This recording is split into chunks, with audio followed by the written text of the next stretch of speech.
We can go ahead and react to the UFC White House card now. I think, in my opinion, I'll give my opinion. Hold on, I'm gonna put the chat on the screen so you can talk back to me. What up, Carson? Yo, in my opinion, I think that yes, they gassed it up too much, but also I think that the expectations were never gonna match the actual card. Obviously, you had Trump fucking saying whatever he wants to say, which he's gonna create expectation, saying that it's gonna be 7, 8 title fights. Obviously, he doesn't really know what he's talking about. He's just gonna hype it up as much as he can. You know, he's gonna say anything associated with him is the best. It's gonna be the best. It's gonna be amazing. It's gonna be, you know, that's just his playbook for everything. So him gassing it up like that, and then Dana White kind of piggybacking that. Remember when Dana White went on, what was that show? Pat McAfee show? Said this is gonna be the biggest card ever. Let's look at this. Let's look at this here. So we got Topuria, Gaethje, great, cool. Been waiting for that one, but it's essentially going to be a title fight. Almost like in boxing where you call like a mandatory title shot, where the champion's probably going to be like a minus 500, minus 600 favorite. We got Pereira Gan, which is like the third option that people wanted for Pereira's heavyweight debut. People thought of Jones. People wanted Aspinall.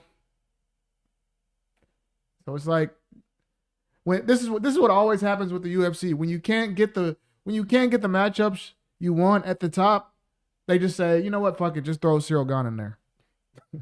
When we couldn't get John Jones, Francis Ngannou, fuck it, just put Gane in there. Dude just keeps getting title shots off of being the second or third option.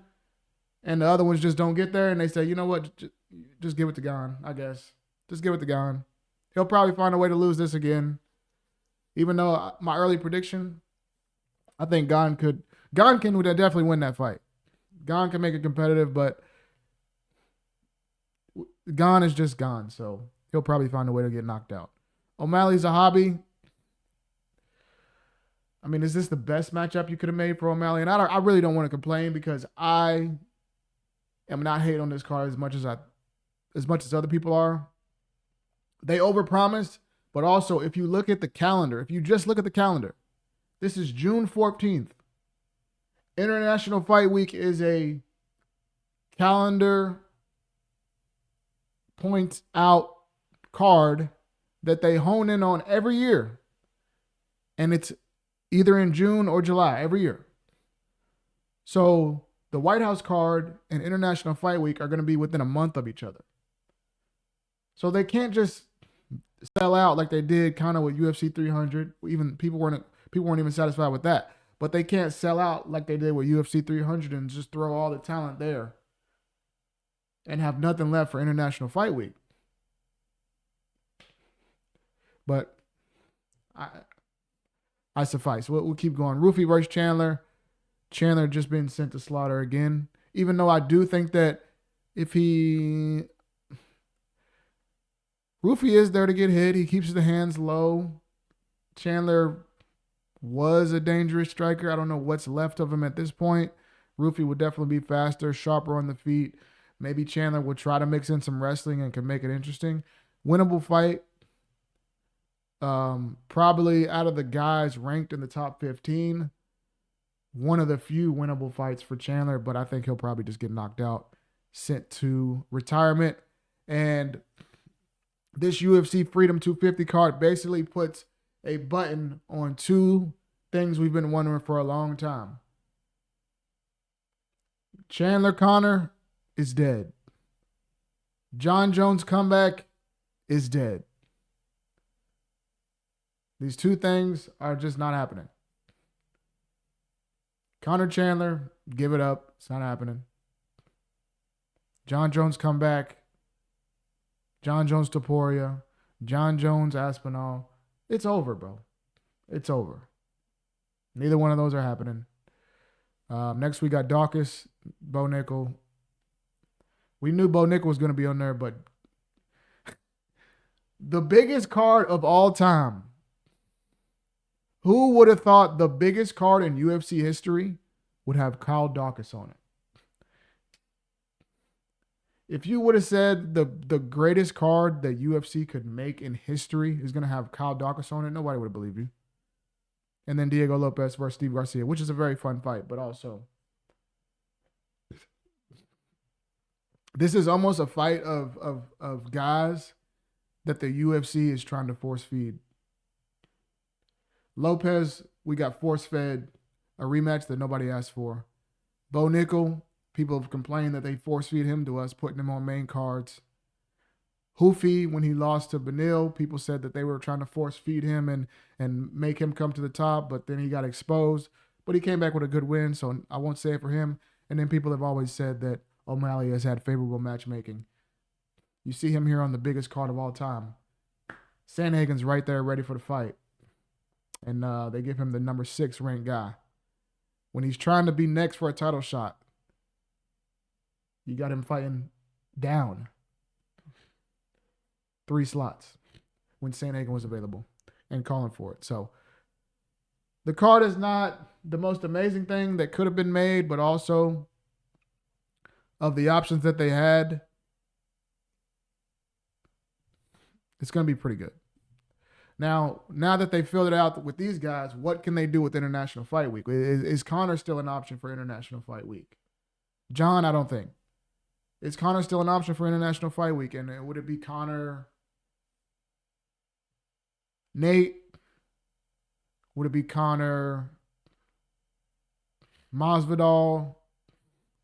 What's even left if you're going to try to even do that? Or was this John Jones glazing and begging and on his knees wanting to be on this card so bad, Conor McGregor begging and pleading to be on this card so bad, and they both get shut out by the UFC? Is this a sign that the old guard, it's done? UFC's done with y'all. We're not doing these legacy old guy fights anymore. We're done with that. We're moving on. Like they said, NBA, we done with the 90s. We done. We on to the new shit. Maybe that's what this signifies. Maybe International Fight Week will be something different. They go in a different direction. Trying to build a more modern star. They're trying to build a modern star with Topuria.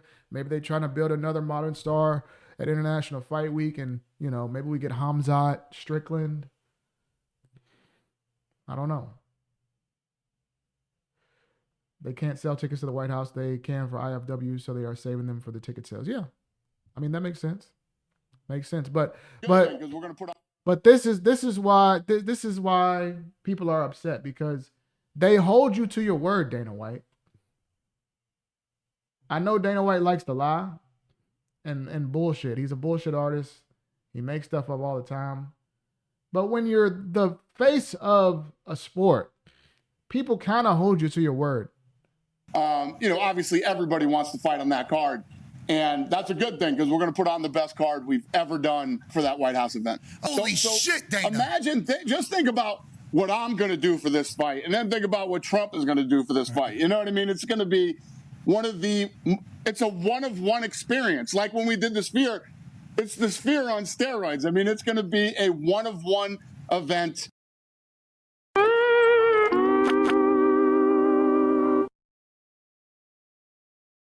The Sphere on steroids. The Sphere on steroids. This card.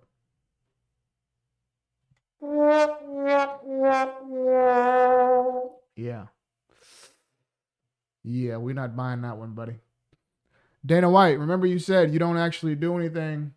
You don't actually matchmake anymore. So, hey, let Hunter Campbell handle these interviews, buddy, because you're just putting out false expectations and you're making the product get a worse reaction than it should have. So why don't you just shut the fuck up, step to the side, and stop setting expectations for shit that you're not even matchmaking?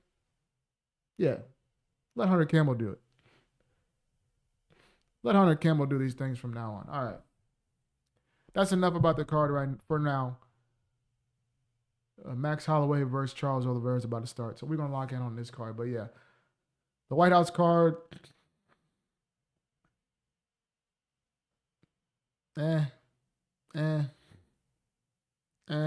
I'm curious to the card, the fight that fell out. Some people think that, oh, the fight fell out. It means that John Jones was supposed to be the one fighting Aspinall, and they had to get Gane as the replacement. But I've seen other people say that, no, it was a complete separate fight. The two guys that were in that fight are completely off this card now.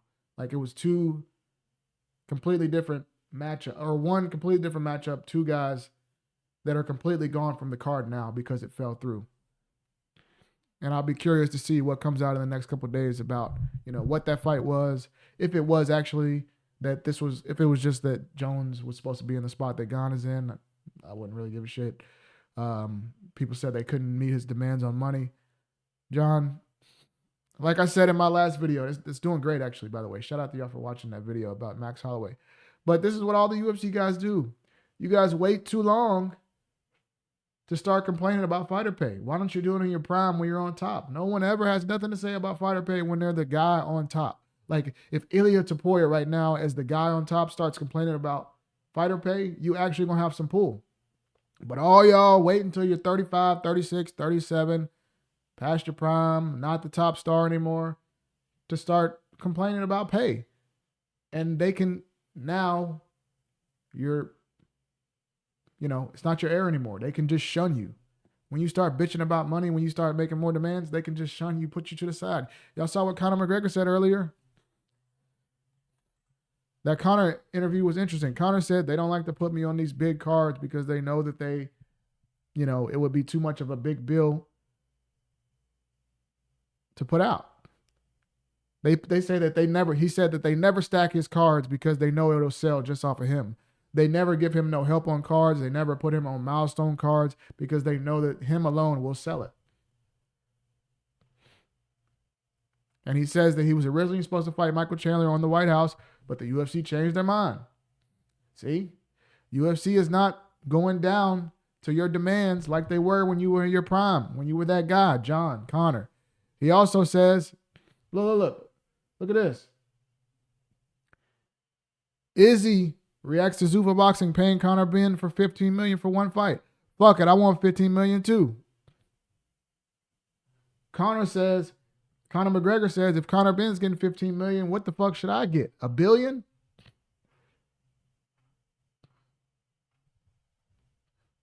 It's just facts, guys. It's just facts. Here it is, right here. Making this walk here. I'm at the tether now. I'm making this walk no matter what. I'm the only fighter in the current landscape that has 1 million pay-per-view buys behind them. All the rest of them are a couple of 100,000 here. They're getting these deals from outside sources, astronomical figures with no backing. They've done nothing in the game. Not at my level. One more question, Michael Chandler. Where is the location? Would you rather see that fight take place in the White House, or would you rather see it? See? No one ever comes with this energy when they're on the top. They're just kissing ass, loving Dana. And now y'all waited too late. Now you're getting shunned. It is what it is. We'll see. Let me know what y'all thought. Let me know what y'all think about the card. Let me know what y'all think. But let's get on to this. Let's get on this main event. Let's lock in. Charles